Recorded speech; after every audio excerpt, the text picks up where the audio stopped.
বিগত আওয়ামী লীগ সরকারের সময় বেশ ঘটা করেই বিদ্যুৎ উৎপাদনের রেকর্ডের খবর প্রচার করা হতো, কিন্তু দলটি ক্ষমতাচ্যুত হওয়ার 6 মাস না পেরুতেই দেশে বিদ্যুৎ নিয়ে চিন্তা তৈরি হয়েছে। সরকারও বলছে আগামী গ্রীষ্মে দেশে প্রতিদিন 3 ঘন্টা লোডশেডিং দিতে হবে। প্রশ্ন উঠেছে, মাত্র 6 মাসের ব্যবধানে এত বিদ্যুৎ কোথায় গেল?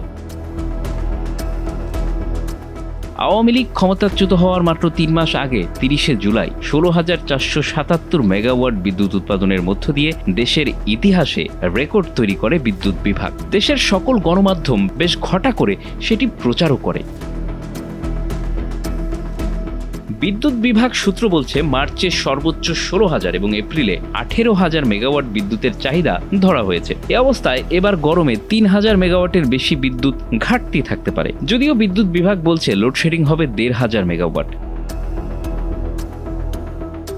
সংশ্লিষ্টরা জানিয়েছে, সংকটের মূলে রয়েছে জ্বালানি সংকট, বেসরকারি বিদ্যুৎ কেন্দ্রগুলোর বকেয়া পরিশোধে বিলম্ব, বিপুল পরিমাণ দেনার বোঝা এবং ডলার সংকটের কারণে হিমশিম খাচ্ছে বিদ্যুৎ বিভাগ। তাই সক্ষমতা থাকার পরেও যথেষ্ট বিদ্যুৎ উৎপাদন করা সম্ভব হচ্ছে না।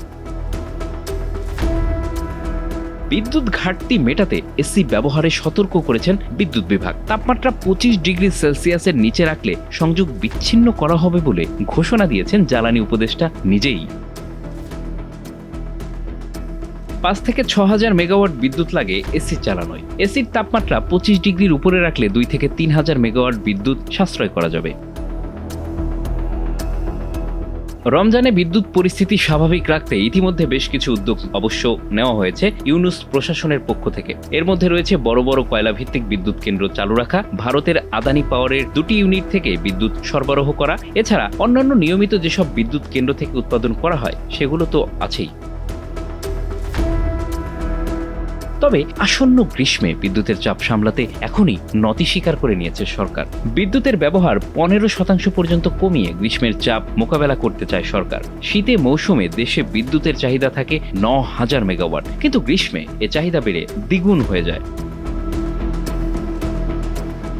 বিদ্যুৎ বিভাগের পক্ষ থেকে জ্বালানি সাশ্রয়ী বাল্ব, ফ্যান ও হোম অ্যাপ্লায়েন্সের ব্যবহার বাড়ানো, এসির তাপমাত্রা 25 ডিগ্রি সেলসিয়াস বা তার বেশি নির্ধারণ, সৌর বিদ্যুৎ চালিত সেচ যন্ত্রের ব্যবহারে উৎসাহিত করা, শিল্পে বয়লারের দক্ষতা ও ফার্নেস তেলের ব্যবহার বাড়ানোর উপর জোর দেওয়া হয়েছে।